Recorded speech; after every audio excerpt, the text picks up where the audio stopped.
지도자 잘못 만나면 고생만 죽도록 하는 법입니다. 그래서 우리는 지도자를 잘 만나야 합니다.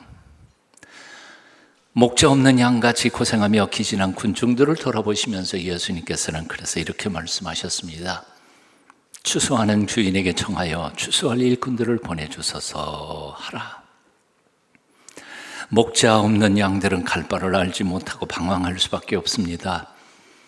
참된 지도자가 없는 군중은 시류에 따라 흘러다니면서 방황할 수밖에 없습니다. 요즘 같은 이 격변의 시대에는 정말로 올바른 지도자를 만난다는 것은 얼마나 중요하고 복되고 그리고 행복한 일인지 모르겠습니다. 그래서 우리는 역사와 인생의 주인이신 하나님 앞에 간절히 특별히 이 신년 벽두에 기도해야 하겠습니다. 주여 우리에게 좋은 지도자를 보내주소서. 자, 하지만 그렇다고 그저 좋은 지도자만 보내달라고 기도만 할 것이 아닙니다. 나라와 민족의 위기를 만났을 때 성전에서 예배드리던 이사야에게 하나님은 이렇게 말씀하셨습니다. 내가 누구를 보내며 누가 우리를 위하여 갈고, 내가 누구를 보내며 누가 우리를 위하여 갈고. 이 말씀은 언뜻 보기에는 단순히 하나님이 보낼 사람이 없다고 탄식하는 것 같지만 사실은 이 말 속에 담겨져 있는 뜻은 이사야야, 내가 가면 안 될까? 넌지시 그를 부르시는 부름의 초청장이었습니다. 그렇습니다. 하나님은 우리에게 좋은 지도자를 보내달라고 기도만 하고 있으라고 말씀하지 않으십니다. 더 좋은 지도자가 나타날 때까지 기다리기만 하라고 말씀하지도 않으십니다. 내가 지도자가 되면 안 되겠니? 이사야에게 물으신 것처럼 내가 헌신하면 안 될까? 오늘도 물으시는 것입니다. 그래서 오늘 아침 우리가 기억해야 할 중요한 사실 몇 가지가 있습니다. 그 첫 번째 사실은 하나님이 우리를 세상의 지도자로 부르셨다는 것입니다. 한번 같이 읽어보실까요? 함께 읽어요. 시작. 하나님이 우리를 세상의 지도자로 부르셨다는 것. 나 같은 걸 대통령이나 아니면 중직자나 교회 목사님이나 다른 분들이 아닐까? 나 같은 걸 하나님이 정말 세상의 지도자로 일꾼으로 부르셨을까? 성경을 주의 깊게 읽어보십시오. 예외는 없습니다. 창세기 12장 1절 이하에서 하나님은 믿음의 조상 아브라함에게 이렇게 말씀하셨습니다. 너는 본토 친척 아비집을 떠나 내가 네게 지시할 땅으로 가라. 내가 너로 복을 주리니 너는 모든 민족에게 복의 근원이 될지라. 복덩어리가 되어라. 네가 사는 땅에서 내가 만나는 모든 사람들에게 너를 통해 내 복을 나눠줄 수 있는 사람이 되어라. 이 지도자 되라는 얘기 아니에요. 원하든 원하지 않든 하나님의 믿음의 후손인 우리 그리스도인들은 세상 모든 사람들에게 복을 나눠줄 수 있는 복의 근원으로서 살아가야 한다. 주님의 명령인 겁니다. 종살이하던 이스라엘 백성들을 해방시켜서 시내산 아래에 모으신 하나님은 또 이렇게 말씀하셨습니다.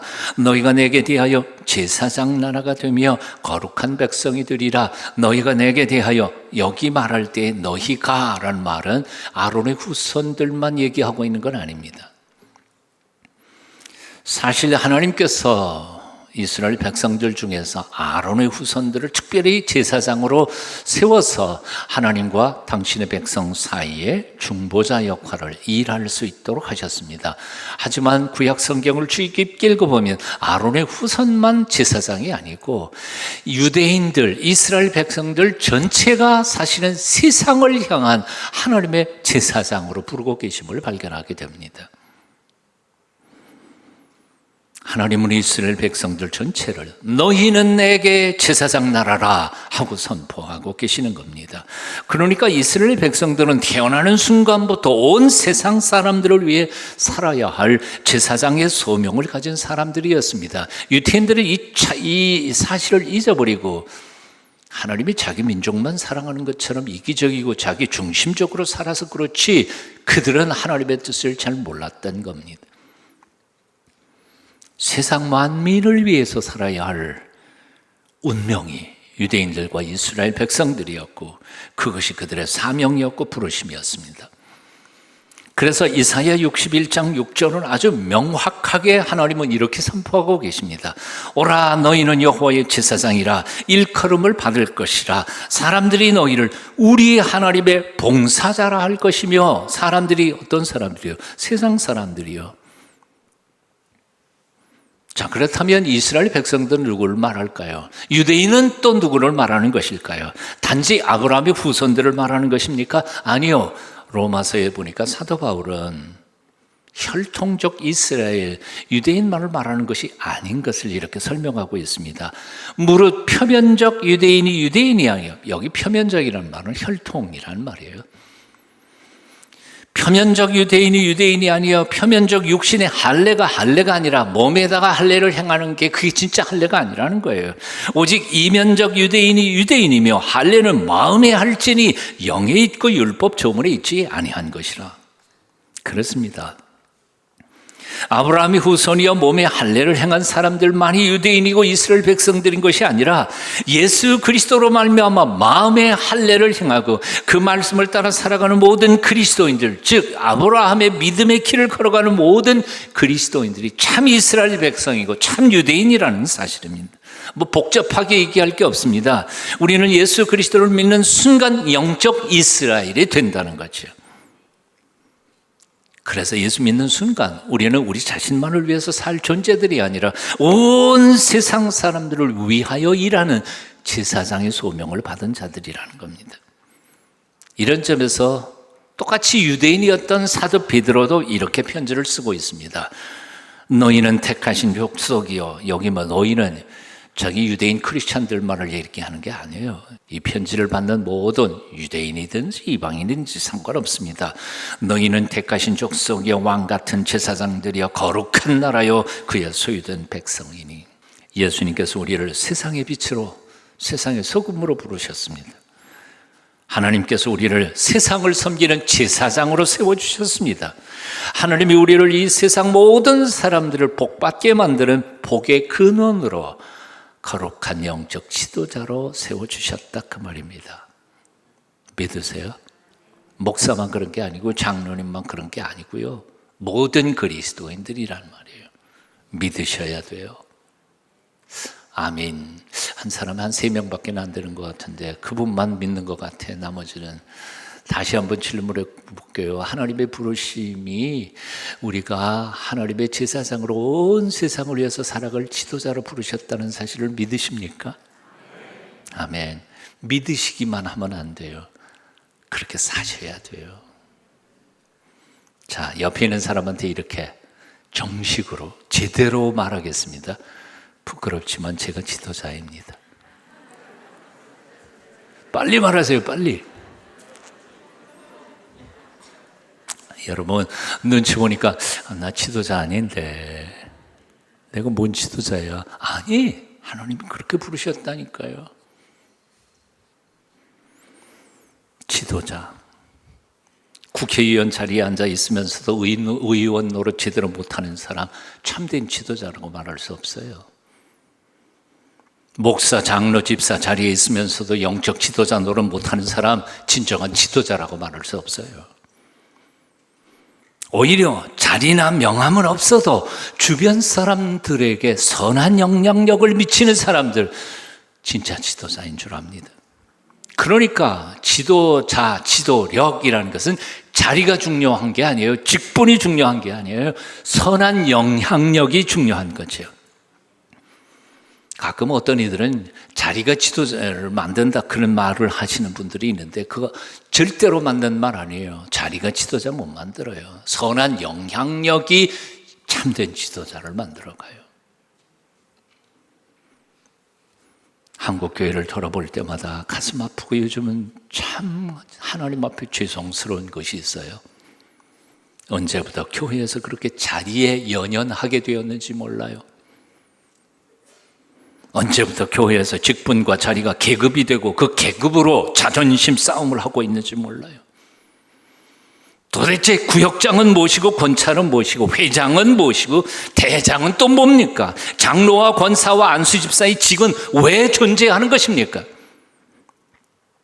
교회 직분은 거들먹거리고 목에 힘주고 사람들 앞에서 뽁이라고 세운 거 아닙니다. 섬기라고, 일하라고, 모든 것 희생하면서 만나는 사람들을 행복하게 살도록 도우라고 하나님이 세우신 것이죠.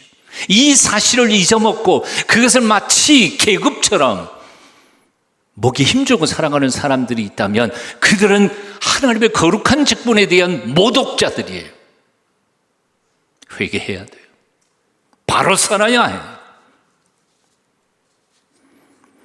우리는 세상의 선한 영향력을 버리도록 하나님께 부름받은 세상의 빛입니다.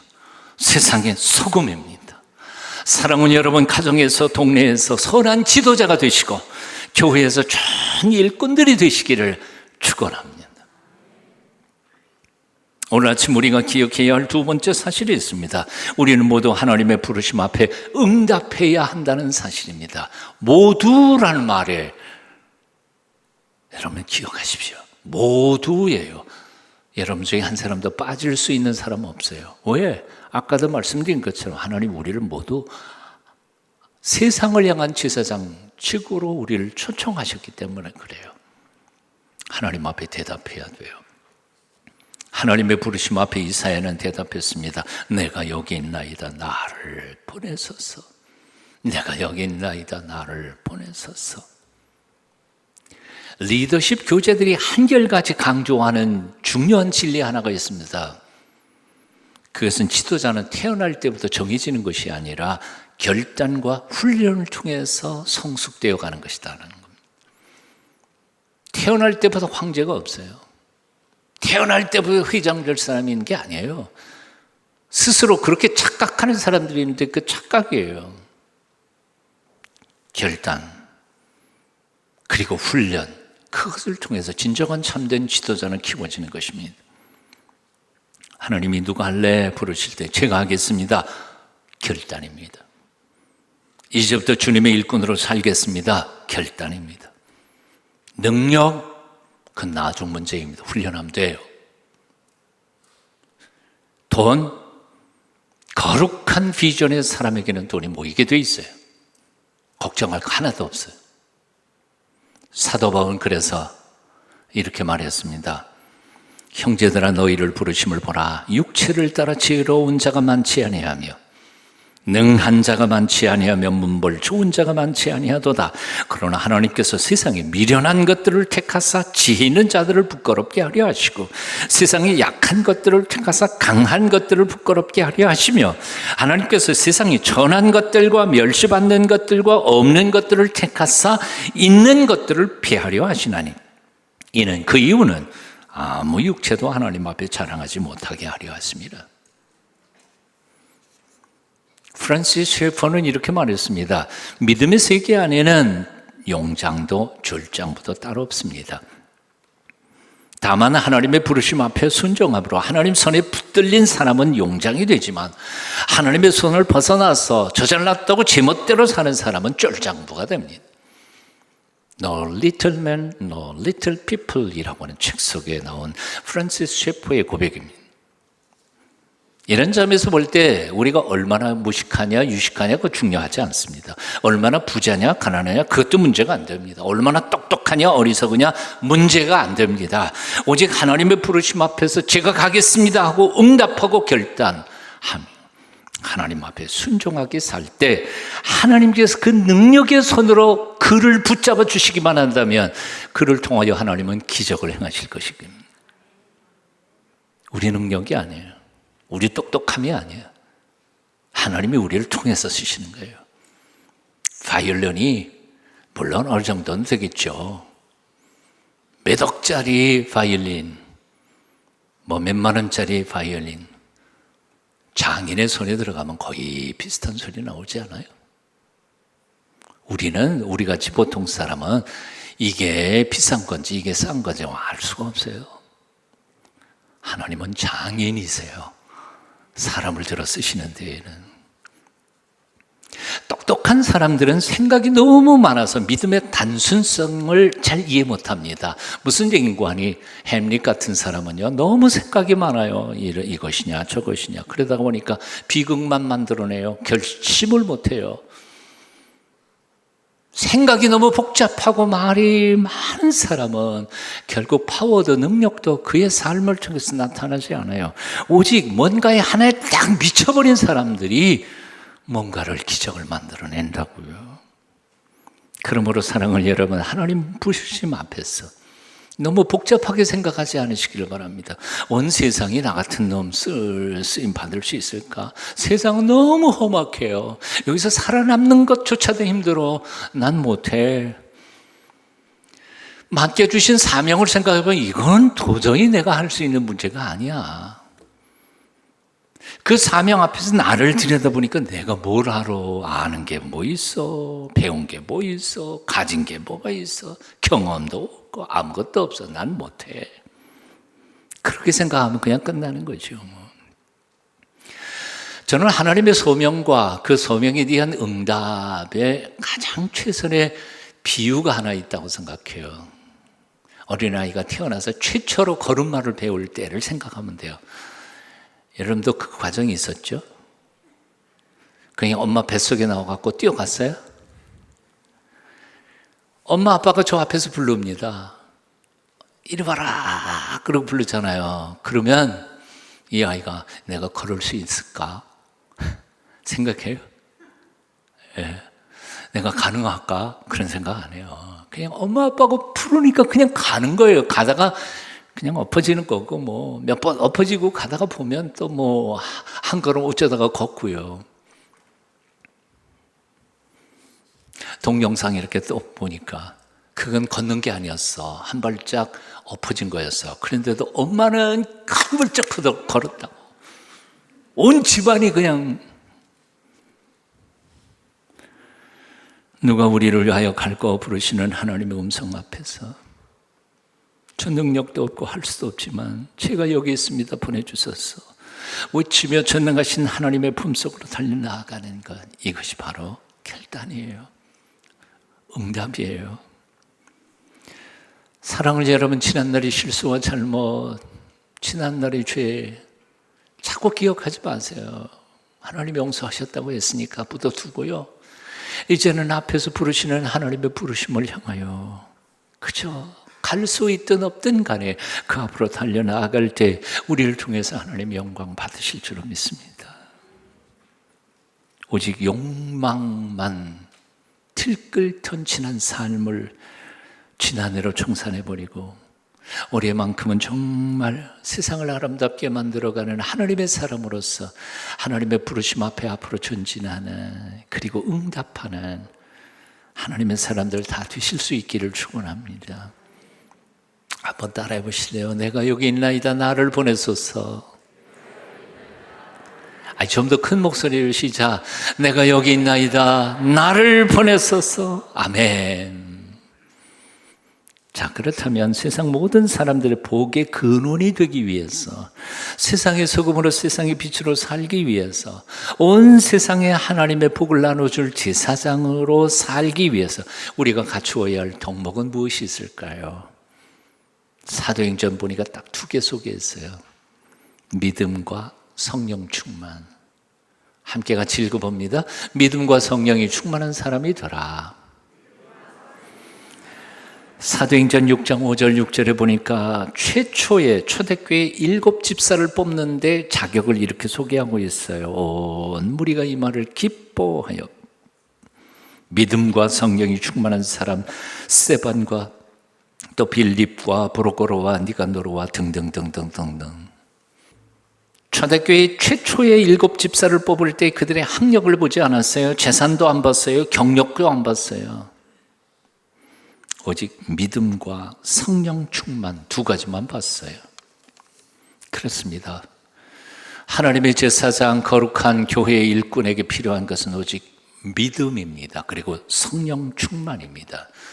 자, 믿음이란 뭘까요? 히브리서 11장 믿음장이라고 그러죠. 1절은 이렇게 말합니다. 믿음은 바라는 것들의 실상이요 보이지 않는 것들의 증거니. 즉 믿음은 안 보이는 걸 보는 거예요. 안 보이는 걸 볼 수 있는 게 믿음이에요. 그리고는 6절은 또 말씀합니다. 믿음이 없이는 하나님을 기쁘시게 하지 못하나니 하나님께 나아가는 자는 반드시 그가 계신 것과 하나님이 살아계시다는 사실을 믿는 게 믿음의 핵심 첫 번째예요. 하나님이 살아계시다는 사실을 믿지 못하는 교회 안에 일꾼들이 너무 많아요. 요즘 보면. 요즘 만나보면요, 목사님 중에도 안 믿는 것 같은 목사님들이 있는 것 같아. 장로님들, 안수 집사님들, 권사님들 말할 것도 없고, 저 양반이 정말 하나님 살아계시다는 걸 믿을까? 그렇다면 저렇게 행동할 수 있을까? 아닌 것 같아. 믿음이란 뭐예요? 하나님께 살아계신다는 사실을 첫 번째 믿는 거예요. 아주 기본 중의 기본이에요. 그리고 두 번째는 또한 그가 자기를 찾는 자들에게 상 주시는 이심을 믿어야 할지니라. 내가 희생하고 배려하고 사랑하며 다른 사람을 위해서 고생 죽도록 할 그때에 하나님은 반드시 이것에 대한 상을 주시리라 하는 믿음. 한마디로 믿음이란 남들이 보지 못하는 영적 세계를 바라보는 눈입니다. 성령 충만이란 보이지 않는 영이신 하나님과 함께 매 순간 동행하는 삶입니다. 눈에 보이는 현실이 어떻든 나의 능력이나 실력이 어떻든 간에 상관없이 나를 의지하지 않고 내 생각을 고집하지 않고 매 순간 하나님의 음성을 듣기를 갈망하면서 그 음성 따라 살아가는 삶이 바로 믿음과 성령이 충만한 삶입니다. 우리 자신을 돌아보는 거 아니에요. 내가 할 수 있을까? 할 수 없을까? 아니요. 내가 살아남을 수 있을까? 이 험악한 세상 속에서 그러면서 절망하는 거 아니에요. 하나님 바라보는 거지요. 그러므로 사랑을 여러분, 난 가난해, 건강하지도 못해, 배운 것도 없어. 핑계대면서 그냥 죽치고 그렇게 인생 살아가지 마십시다. 난 틀렸어, 난 안 돼, 난 못해, 이런 형편에 내가 무슨 지도자는 하고 낙심하지도 마십시다. 언제까지 가난과 병약 무식을 핑계대면서 한 번밖에 못 사는 나의 인생을 그렇게 그냥 낭비하면서 살아가시겠습니까? 주여, 제가 여기 있습니다, 나를 보내소서 하고 믿음으로 결단하시기를 축원합니다. 존 웨슬레는 Almost Christian이라고 하는 제목으로 설교를 한 적이 있었습니다. Almost Christian이에요. 크리스찬은 크리스찬인데 almost 크리스찬이에요. 거의 크리스찬이 돼. 그럼 almost 크리스찬은 크리스찬일까요? 아닐까요? 아니라는 뜻이에요. 크리스찬 비슷한데 아니야. 거의 크리스찬이 되긴 된 것 같은데 아직 아니야. 즉 다시 말하면 99% 순종은 진짜 순종이 아니라는 거죠. 300명을 뽑는데 301등 했어. 붙은 거에 떨어진 거예요. 그거 뭐 아무리 설명을 해도 그건 떨어진 거예요. 커트라인이 60점이에요. 그런데 59.99999 떨어진 거예요? 붙은 거예요? 떨어진 거예요. 이런 점에서 almost 크리스찬은 크리스찬이 아니에요. 2022년 이 안에 정말 온전한 순종으로 주님 앞에 100% 온전한 제자가 되기를 열망하고 결단하는 오늘 이 아침 되시기를 바랍니다. 오늘 이 아침 여러분의 마음의 눈이 열리고 마음의 귀가 열려서 예배 가운데 우리를 사명의 현장으로 파송하기를 원하시는 그 하나님 만나실 수 있게 되기를 축원합니다. 내가 여기 있나이다, 나를 보내소서 외치며 하나님 앞에 결단함으로써 남은 삶 정말 하나님 앞에 부끄럽지 않게 살게 되기를 간절히 기도합니다. 그 중에 10분의 1이 아직 남아있을지라도 이것도 확 피하게 될 것이나 밤나무와 상수리나무가 배임을 당하여도 그 그루터기는 남아있는 것 같이 거룩한 씨가 이 땅의 그루터기니라. 세상이 온통 불타고 사라지고 모든 나무들이 밑둥까지 다 잘려나가는 순간에도 악착같이 살아남아서 마침내 거룩한 수풀을 이루어가는 이 땅의 그루터기, 거룩한 씨앗이 다 되실 수 있기를 축원합니다.